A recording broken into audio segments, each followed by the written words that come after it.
That's a quality school. We went down there, we looked at the classroom. That's a true magnet school. But you know, the interesting thing about that, obviously they get state funds, but they get money from the Downtown Partnership.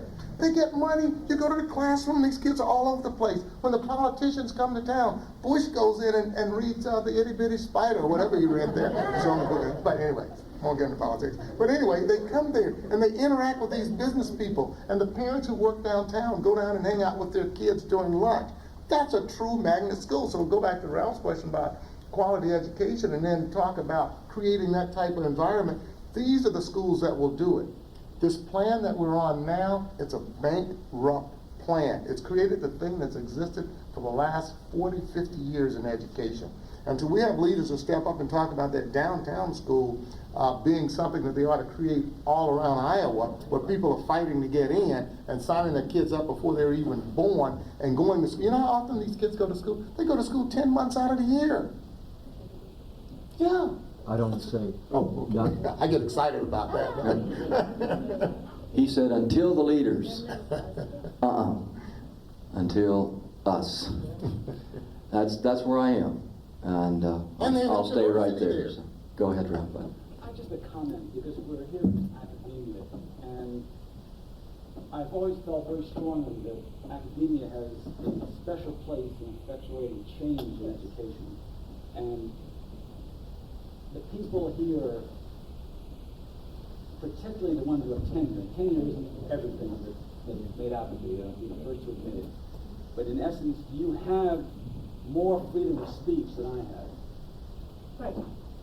You need to speak out, you need to say the things that needs to be said, you need to be the conscience, you need to move other people. It's an obligation you have for being here, exercise it. Yep.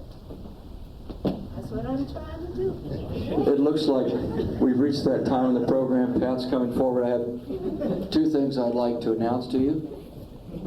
And tomorrow night, folks, if you thought tonight was good, come back tomorrow.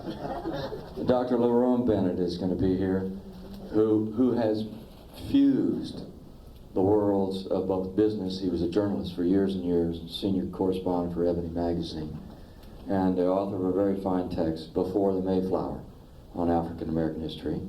Now in its about 40th year. He will be here tomorrow night, 7 o'clock, the same room. This weekend, Saturday, one of the best days in the state of Iowa, honestly, in the last 6 years. I'll Make Me a World in Iowa. It's just a celebration of African American life and culture all over the state.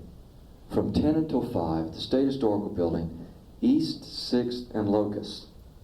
It's free and open to the public. There's music, there's dancing, there's exhibits, there are presentations. It just hops. It's wonderful. You leave there definitely pumped up, and Al has brought his two children down there, second crop, I guess I should say. I brought them down there, and It's an just old Southern tradition. and there's plenty of good food. The price is right. So if you're looking for something to do this Saturday, why, consider I'll Make Me a World in Iowa. So thank you again on behalf of Outside In, Pat, and she's saying good. We're not going to run away. There's some refreshments over here on your left. So let's just migrate over there, and thank you all very much for a wonderful evening. I've really enjoyed it.